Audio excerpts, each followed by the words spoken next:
खबर इजराइल से सामने आ रही है, जहां इजराइल के पूर्व पीएम, पूर्व प्रधानमंत्री एहूद बराक ने ईरान को धमकी दी है।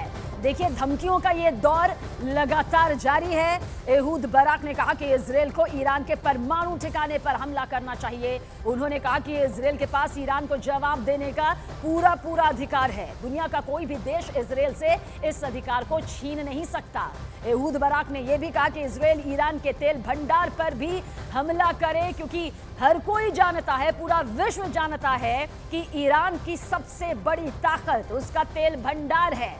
अगर इसका खात्मा, इस पर निशाना इजराइल साधता है तो ईरान को इससे बड़ा नुकसान और नहीं हो सकता है। उसकी अर्थव्यवस्था पूरी तरह से चरमरा जाएगी, वो सालों साल पीछे चला जाएगा। ऐसे में देखिए किस तरह से इजराइल के पूर्व पीएम एहूद बराक ने ये ईरान को सीधे और साफ लहजों में बहुत बड़ी धमकी दी है।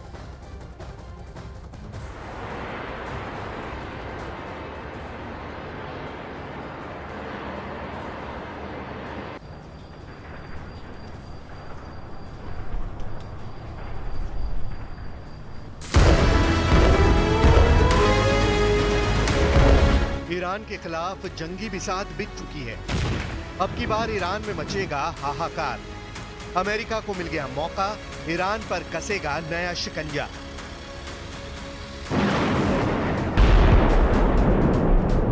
तेहरान को जलाने का इंतजाम पूरा हो चुका है। बाइडेन ने ईरान को पाषाण युग में पहुंचाने की कसम खा ली है। अमेरिका ने इजराइल के हथियारों के गोदाम ठसाठस भर दिए हैं। तो क्या इस बार जंग में अमेरिका इजराइल के पीछे नहीं, बल्कि साथ में खड़ा होगा, साथ में युद्ध लड़ेगा और इजराइल के साथ में मिलकर ईरान पर सबसे बड़ा हमला करेगा?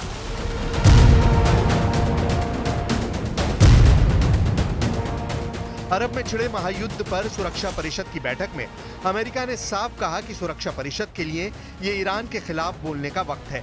अमेरिका ने ताल ठोक कर कहा कि वो पूरी तरह से इजराइल के साथ है। अमेरिका ने ईरान के IRGC पर अतिरिक्त प्रतिबंध लगाने का प्रस्ताव रखा। अमेरिका ने ईरान को मौजूदा हालात के लिए जवाबदेह ठहराने का प्रस्ताव रखा। अमेरिका ने आरोप लगाया कि ईरान हमास को फंडिंग करता है। ईरान शिपिंग नेटवर्क को अस्थिर करने के लिए हूतियों का समर्थन करता है। अमेरिका ने ईरानी सेना IRGC पर हिजबुल्लाह को मदद का आरोप लगाया और कहा कि IRGC ने परिषद के प्रस्ताव का उल्लंघन किया है। सुरक्षा परिषद की बैठक में अमेरिका ने ईरान को साफ तौर पर चेता दिया कि हालात से खिलवाड़ मत करो। Last thing they need is to profit off of this. It's time for them to sit at the table and get this strike done. Because I remember we negotiated a similar strike on the West Coast before, and they worked it out. It's time. They won't even talk. So let's get that done. Iran ने Israel के खिलाफ जो जंग छेड़ी है उसका नतीजा क्या होगा?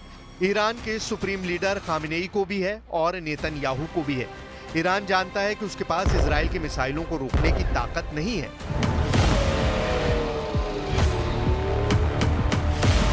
ऐसे में जब इजराइल तेहरान पर बेहिसाब बारूद बरसाएगा तो पूरा तेहरान धुआं हो जाएगा।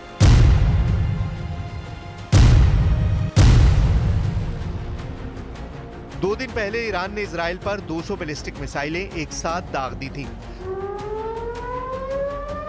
खामनेई ने सोचा था कि उनकी 200 मिसाइलें तेल अवीव में तबाही मचा देंगी। तेल अवीव कब्रिस्तान बन जाएगा, लेकिन 200 मिसाइलों के हमले में मरा सिर्फ एक आदमी, और वो भी इजरायली नहीं बल्कि फिलिस्तीनी। अब ईरान दहशत में है। इजराइल के जवाबी हमले के खौफ में खामनेई की रातों की नींद गायब है। लेकिन हमलों का फौरन मुंहतोड़ जवाब देने वाला इजराइल 2 दिन बाद भी चुप है। हालांकि नेतन्याहू ने इशारा कर दिया है कि ईरान ने जो जंग छेड़ी है, ईरान को इजराइल से ज्यादा खौफ अमेरिका से है, जो ईरान को चारों तरफ से घेर कर बैठा है। इसीलिए खामनेई बौखलाए हुए हैं और अमेरिका को अरब की धरती से हटने के लिए उस पर हालात खराब करने के आरोप लगाने शुरू कर दिए हैं।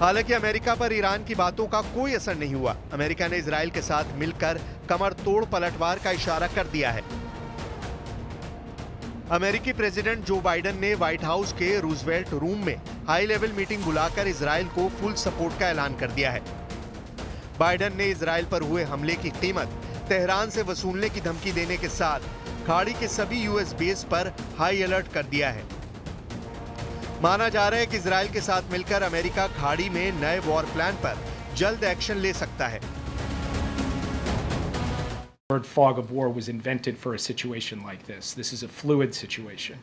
We will consult with the Israelis on next steps in terms of the response and how to deal with what Iran has just done, and we will continue to monitor for further threats and attacks from Iran and its proxy. Iran के साथ युद्ध का दम भरने वाला ताकतवर तुर्की भी America के वॉर जोन में आने से दहल गया है। तुर्की के प्रेसिडेंट अर्दोआन को डर सता रहा है कि ईरान के बाद उनका ही नंबर है। तुर्की की मीडिया की रिपोर्ट के मुताबिक अर्दोआन ने अंकारा में अपने भाषण में ये डर बयां किया। अर्दोआन ने नेतन्याहू को डायरेक्ट धमकी देकर तुर्की को टारगेट बनाने से पहले 100 बार सोचने के लिए कहा है। İsrail'i durdurmalıdır. İslam dünyası aynı şekilde vatan savunmasında mutlaka Lübnan halkı ve hükümetinin yanında olmalıdır.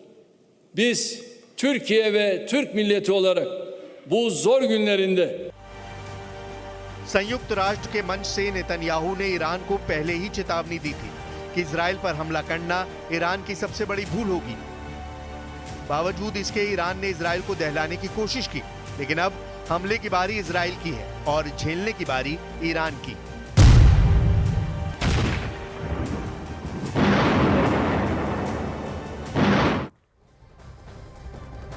और देखिए पूरे ईरान में कितने न्यूक्लियर हैं ये समझना जरूरी है। क्या इसकी पूरी डिटेल है आपको बताते हैं। दरअसल आप देखिए, समझिए इन आंकड़ों को कि ईरान में कुल न्यूक्लियर ठिकाने 17 हैं, जो कि टारगेट पर अगर इजराइल के रहे तो कितना खतरनाक यहां पर हो सकता है। और इनमें से ये भी बता दें जो 5 सबसे अहम हैं वो कौन से ठिकाने हैं। अराक, फोर्दो, इस्फहान, बशहर, ये वो इलाके हैं। और साथ ही साथ नातंज। इलाकों के नाम इसलिए बता रहे हैं क्योंकि 17 में से ये 5 सबसे ज्यादा खास और अहम माने जाते हैं। इसके अलावा आगे के फैक्ट्स आपको बताते हैं। इसके अलावा पूरे ईरान में 26 मिसाइल साइट्स मौजूद है। 26। अब समझिए, जिसके लिए कहा जा रहा है कि इस पर आप टारगेट कर दो। ये ईरान के प्रधानमंत्री, पूर्व प्रधानमंत्री की तरफ से कहा गया कि टारगेट पर ये हो जाना चाहिए, और अगर ये टारगेट पर आते हैं तो ईरान को नेस्तनाबूद करते हुए वक्त नहीं लगेगा। जबकि ईरान के सगन, यज़्द और गाचिन का जिक्र करें तो इसमें यूरेनियम खदान मौजूद है। ये उसका वो खदान है जो उसकी सबसे बड़ी ताकत माने जाते हैं। लेकिन सगन, यज़्द और गाचिन अगर ये निशाने पर इजराइल के आता है तो ईरान की कमर टूटते ज्यादा देर नहीं लगेगी। और 3 गुप्त ठिकाने, क्योंकि ये बार बार इसलिए कहे जा रहे हैं क्योंकि यही इजराइल के निशाने पर है। 3 गुप्त ठिकाने। ठिकाने कौन से हैं? तर्कज़बाज, वारामिन और साथ ही माटिन। ये 3 गुप्त ठिकाने हैं, ये भी टारगेट पर हैं। और इनका टारगेट पर होना ये बताता है कि किस तरह से इजराइल अगर इनका खात्मा अपने मिसाइलों, ड्रोन, रॉकेट्स, हथियारों के जरिए करता है तो ईरान के पर ये सबसे बड़ा हमला होगा। लेकिन ईरान भी तैयार है कि इजराइल को वो दोबारा से धमकी देता है और कहता है कि एक बार फिर से वो हमला कर सकता है।